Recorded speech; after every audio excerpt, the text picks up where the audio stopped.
Windows 12 gets detailed, and the Game Awards happened, and we need to talk about it.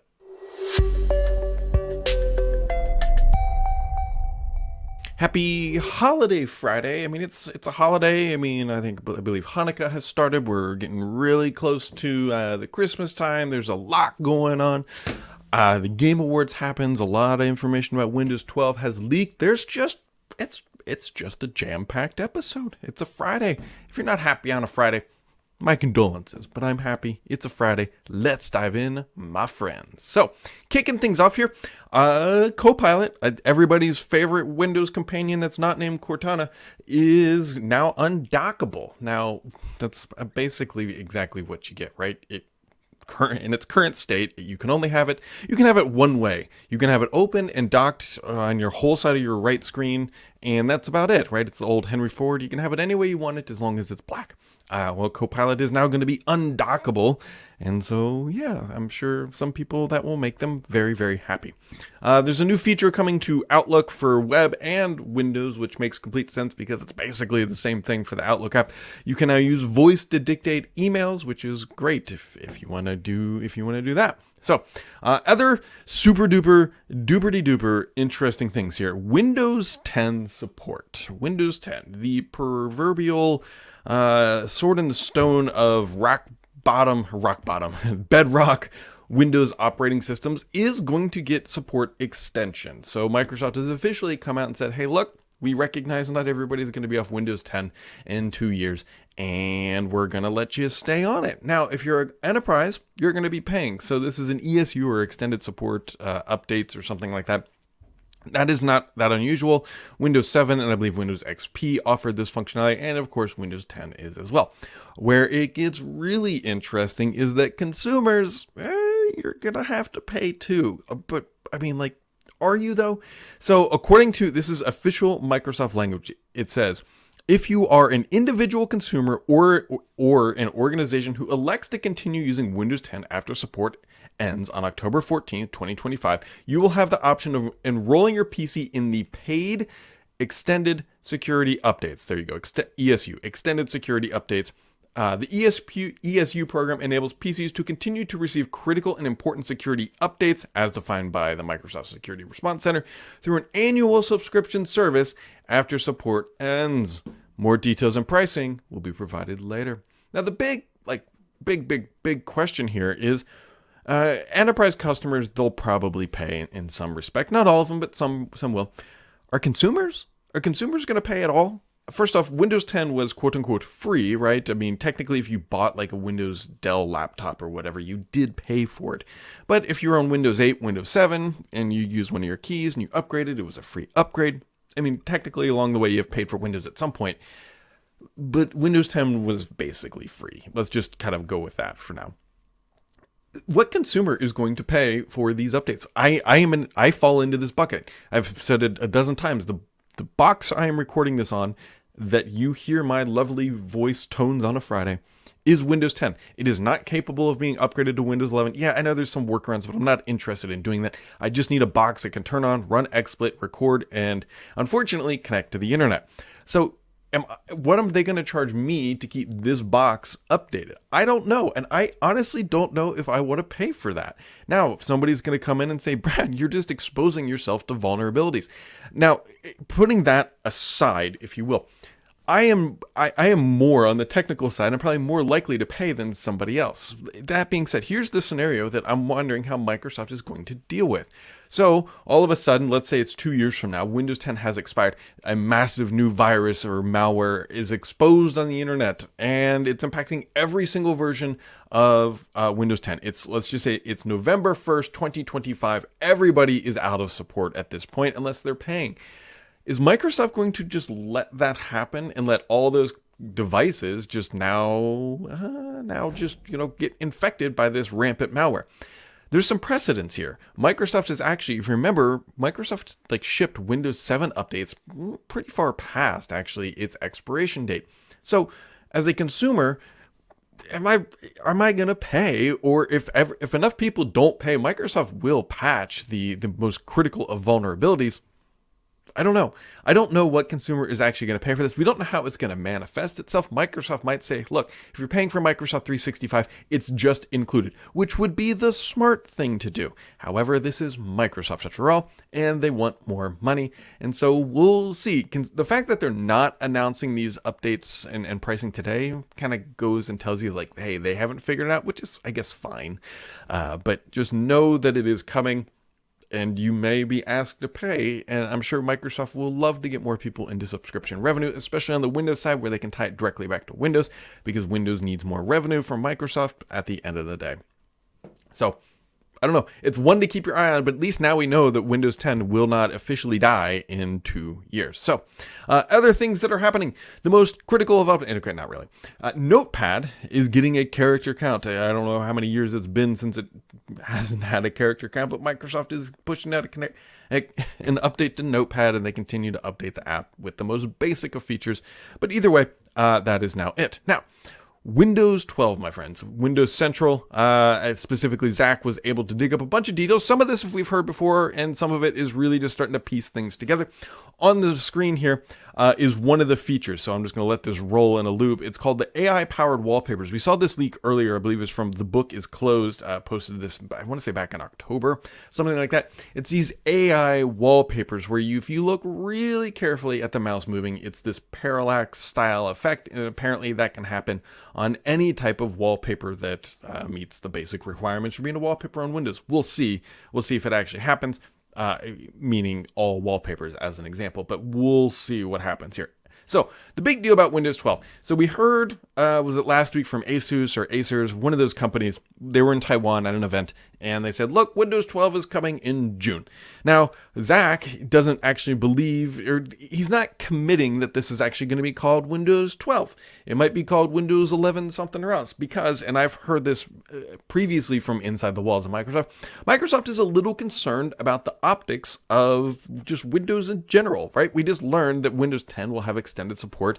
Windows 12 will come out, and then all of a sudden, Microsoft is going to have all these different flavors of Windows just floating out there. And I suspect that Windows 10 adoption of newer OS will just eventually cliff, right? Meaning it will not shrink anymore because people like myself will continue to run things, but just it's really hard for me to come out and say, I need to go spend $1,500 to be able to record the exact same video on the exact same microphone and create the exact same content for YouTube, but I have to pay $1,500 to go do it because I effectively need a whole new machine and a lot of the content, a lot of the parts in here, minus like the storage, and the GPU is older. It's a GTX 1080. It's not a bad GPU, but okay, I at least need a motherboard. I would at least need a CPU. I'd at least need a new box, more than likely.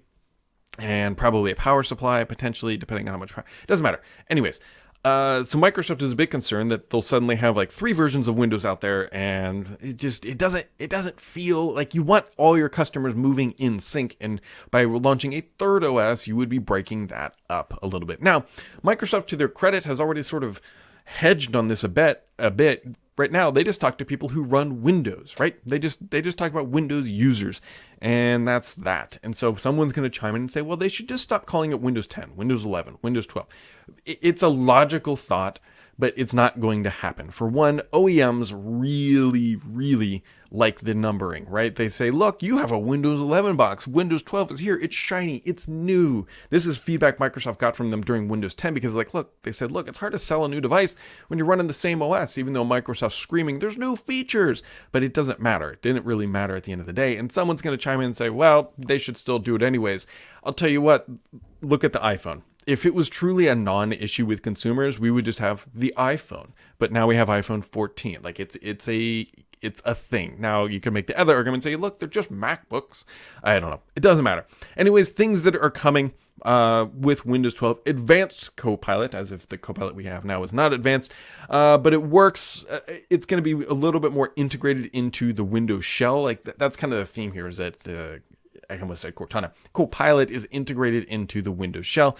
They might be bringing back the timeline feature as well, with AI, of course, right?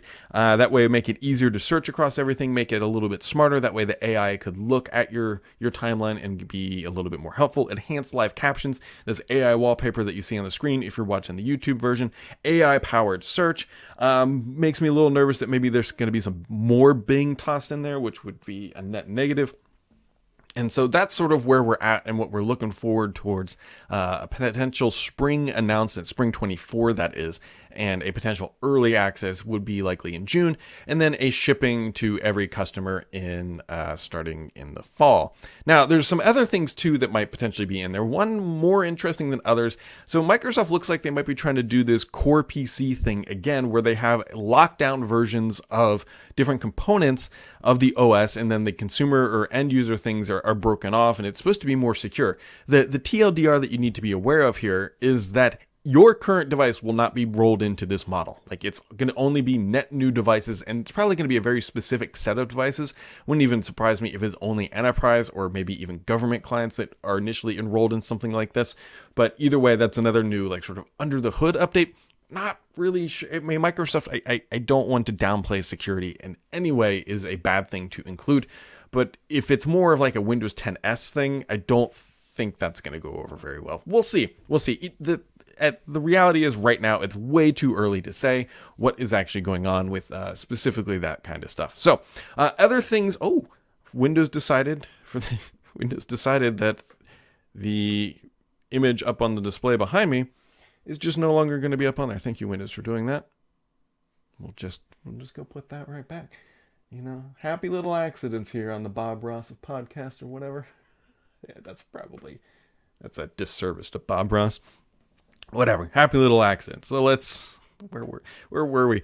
Anyways, AMD announced actually a pretty significant thing this week too. They also announced new AI chips. Now you're gonna be like, Brad, but they've already done whatever. I believe it's MI300. MI300. I always think it's ML. Maybe it is the ML. I don't know. You know when it's like a perfect stick, you don't know if it's an I or an L based on your font. That's where I'm at. Whatever. These new chips are coming from AMD, and they're going to be pretty significant. They are supposedly better performing. Again, this is AMD's benchmark, so take them with a grain of salt, than the H100s from over on NVIDIA. As long as they're not going to be as good as the new H200s, obviously. As long as they are equal to or better than the H100s, then AMD should be able to sell a lot of these chips. Not just because they're comparable, but because companies need a hedge against NVIDIA. NVIDIA right now takes their chips, walks into a room and says, everyone start bidding on this. How much are you going to pay me for these chips? That is, I'm paraphrasing here, but they own the market and they are ruling the pricing for this, and they are reaping massive rewards. Now with AMD coming on board, assuming that they can scale up, assuming that their tooling is as good as NVIDIA's or at least comparable to deployments, then AMD stands to really start growing some revenue. The biggest loser in all of this, honestly, is actually Intel, who we continue to you just don't hear Intel's name being tossed around in these markets. Intel does have a GPU segment, but at the end of the day, they're continuously trying to play catch up, and maybe Intel will surprise us, which fingers crossed, I hope that they do. It's better for competition, so that way you would have Intel, AMD, and NVIDIA all competing for these high-end chipsets. But as of right now, Intel rules it. AMD looks like they're going to show up and be able to play and actually be able to capture some of that revenue and be deployed in data centers. I believe Microsoft is already committed to buying some of them as well. And so it's a good thing for the industry and should help lower pricing, hopefully across the board for everyone at the end of the day. The other thing that broke overnight is that the CMA is launching a new investigation into Microsoft. So Microsoft's getting probed from all over the place for Azure stuff, for licensing, for whatever else. So you can toss a new one in there. So the CMA has launched a new investigation into Microsoft.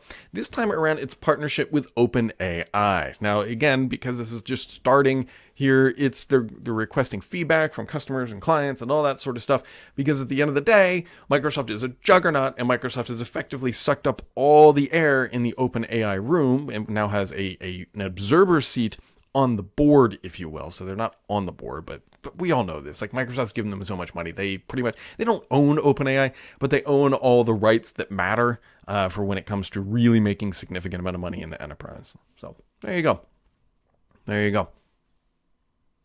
Anyways, on to the gaming news, because it's a gaming extravaganza. A gaming extravaganza last night, the Game Awards, which, before I say literally anything about the Game Awards last night, just before I say anything, it is a massive production to put this stuff on, and the team over there did a wonderful job. It is not easy to line up all that content. It is not easy to line up that much entertainment. It is not easy to do what they have done, and honestly, it's a good thing for the industry. To me, the Video Games Awards last night felt much more like E3 than an actual award show, and depending on where you're at, that's a good thing or a bad thing. It was very professionally done. I will absolutely say that, and it felt like a high-polished thing, which the gaming industry needs. I don't want to hesitate to say that. They need that because it helps elevate the artwork. And if you don't think that games development is art, then you should go try to build a game. It would be, and it's incredibly difficult, all the decisions you have to make, the actual literal art you have to make, and then the mechanics and everything else. And so from that perspective, the Game Show Awards, they did the industry well, I think is the best way to describe it. However, I think it's fair to the critique that it also felt a bit bloated, if you will. Like the game, I don't know the actual business model, but I'm assuming that companies can come in and pay for time, right? And it felt like it was overloaded with ads or just games that maybe are too far out or not immediately relevant. Because you got to remember, one of the primary differences with the Game Awards versus, say, an E3 is the Game Awards is all backwards looking, right? You're all looking at everything that happened this year, not everything that's happening in the years ahead. And I think that's where the disconnect honestly felt for me, is like, okay, these games all look great and fun, but I'm here to see who was the best game of the year, right? That's what a lot of us logged in to see. And so that is my critique. So on the Windows side, on the Microsoft side, they had a ton of announcements. They definitely showed up, if you will. A couple of things to just point out here. So Ori, which I was a big fan of Ori. I still play Ori just because if you have an OLED display, do yourself a favor. If you can pull this off, if you have an OLED display, do yourself a favor and download Ori Will of the Wisps. Turn off every light in your room, get it as dark as possible, and put that game up on the display, and it is pixel perfect for an OLED display. I love playing the game. It's just casual. I still play it a decent amount just when I need to just veg out and just sit around and not think about anything. So yeah, anyways, Ori has announced a new game, so No Rest for the Wicked. It's an action RPG. The other interesting other interesting announcements, I always butcher their name, but Kojima Productions, we all know who that is. I think it's OD. Creepy AF. That is the only thing I can say about that. It looks wonderful. I don't know. I think it's a testament to how good the trailer is that I didn't really want to watch it because it was like that creepy. So it's really going to push those boundaries, and hopefully they are able to execute with graphic fidelity like they showed off in the trailer. And yeah, it looked good. The other one, and which I got to dock Microsoft a little bit for this. Like this one was a little frustrating. So Blade was announced. This is great. It's a Marvel-based Blade game, right? It's being built by Arcane Studios in Paris. And so here's the thing. Here's my beef with Microsoft at the current moment. Is it exclusive to Xbox? It would seem so, right? It's being built by a Bethesda studio. It's an Xbox company building this thing. Previously, Phil Spencer had made comments that like, hey, all this stuff that's first party is going to be day one and exclusive to Game Pass or Xbox platform. Microsoft didn't say any of that, and they didn't even put any of that terminology. It's not even like a footnote anywhere. It's like, hey, we are building Blade, this game. And is it an Xbox exclusive? Nobody knows. Now, I don't want to dock on Windows Central. They did write that it was going to be an exclusive, and then they redacted that because they made the same assumption that everybody else is. Like Bethesda's doing it. It's a game, right? It's coming from Microsoft. It should be like that's Microsoft's motto. But until they explicitly say that, we don't know. And someone's going to be like, "But Brad, that we just kind of assume that." However, I want to just point out one thing: that Marvel, the branding, the IP, they own Blade, right? They have a big amount of weight when it comes to these things. And someone will say Indiana Jones is an exclusive, and it is, like we know that. And Blade should be the same. Yeah, that's fine. I hope that it is. I hope that it is. I have no issue that it is. But why isn't Microsoft celebrating this, right? If Microsoft needs these big win moments of like Blade is exclusive, only on Xbox sort of thing. And if you can't say it at the Game Awards, like if you're not supposed to do that or whatever, then fine, but put it on your website, put it anywhere, just to give your fans that are paying for Game Pass something to know that, hey, I'm going to get this game because of it. So I don't want to, that's like the only folly that I really saw Microsoft make is like, if you've got exclusive titles and you're doing all this stuff and you're probably paying for this kind of money, tell your fans. And if it's not, then, if it's not, let's assume or make the assumption currently that maybe it's not, maybe it is coming to PlayStation, then maybe celebrate that as well. But it should be something that, I don't know, like this weirdness around, like, is it exclusive? We kind of think it is. Why'd you pay all this money for these studios and these titles if you're not going to do, I don't know. That is one of the big things that is sort of unknown at this point.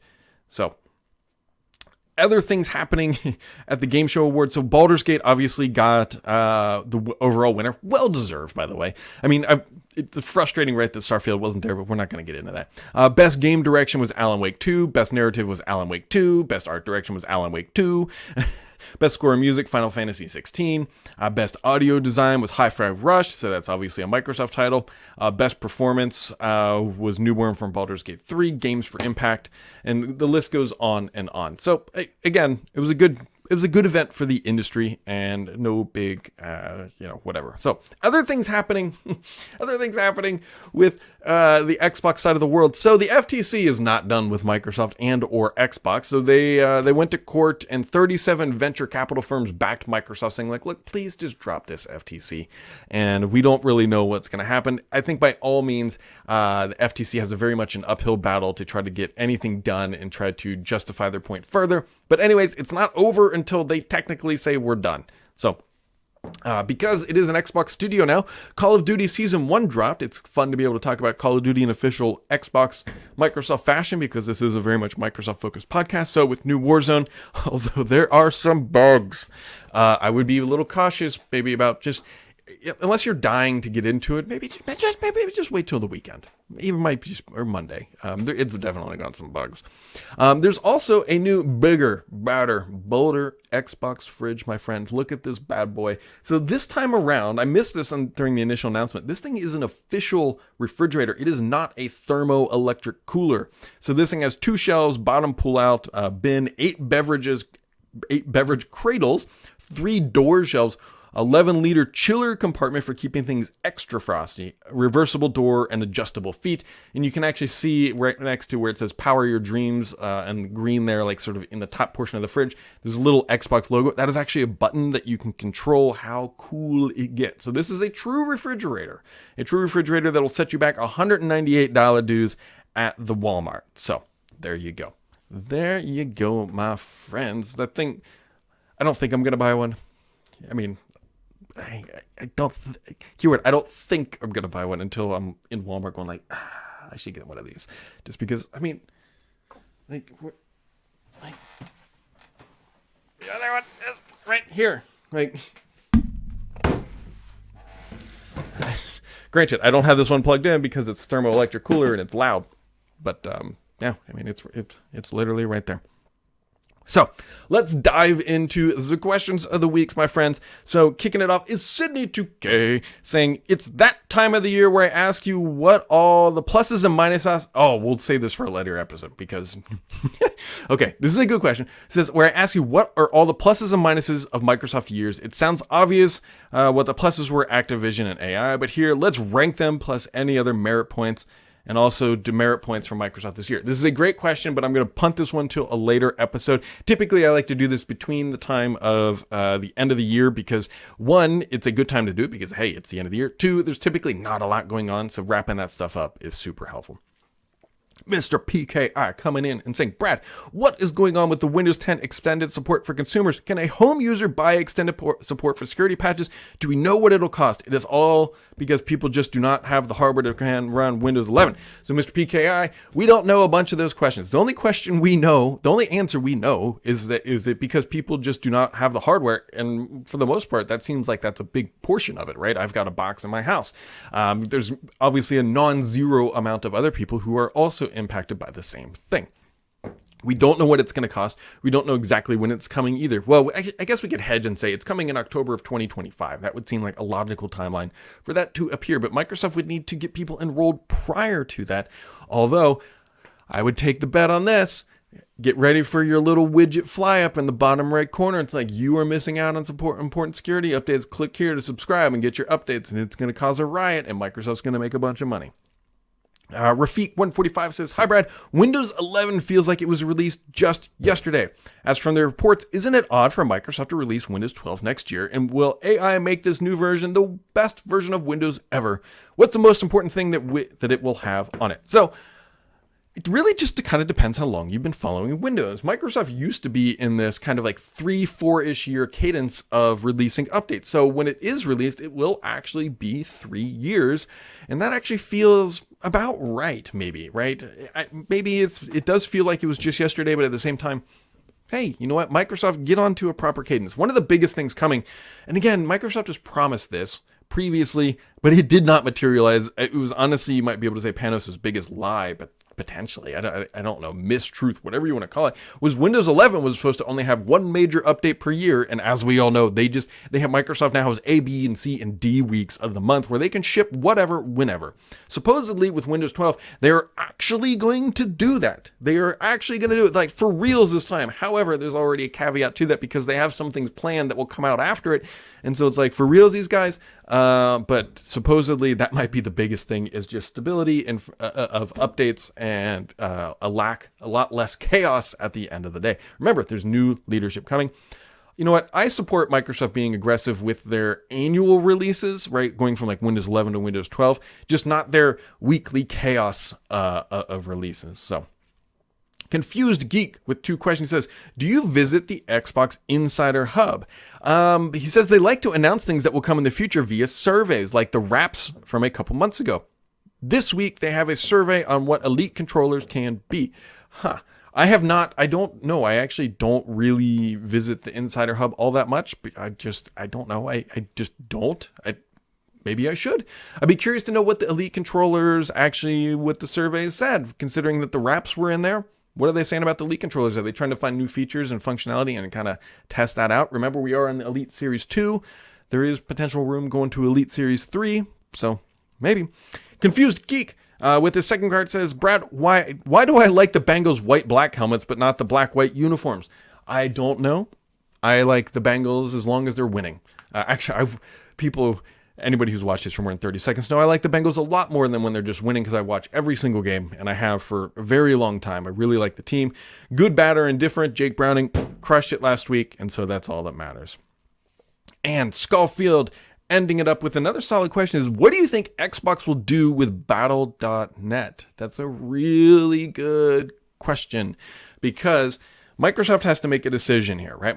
Xbox is really big, right? It's really big, but they've got these huge studios, right? You've got Battle.net over here. You've got Activision doing their stuff with Call of Duty HQ over here. You've got Xbox doing its own thing over here. And you also can't forget, you got Steam as well, which Microsoft does not own Steam.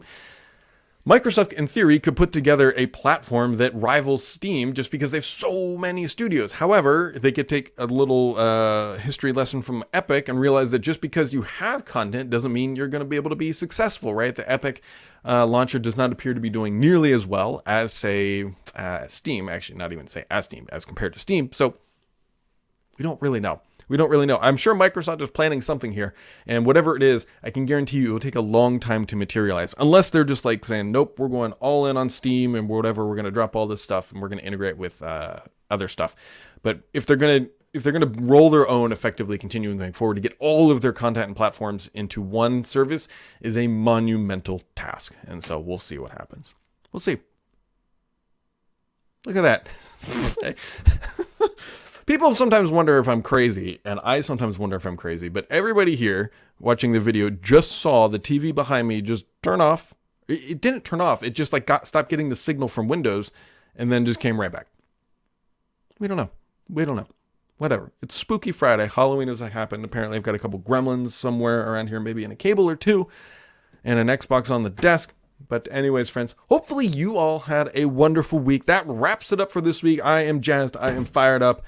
And I don't know. Have a wonderful week. We'll catch all of you right back here next time.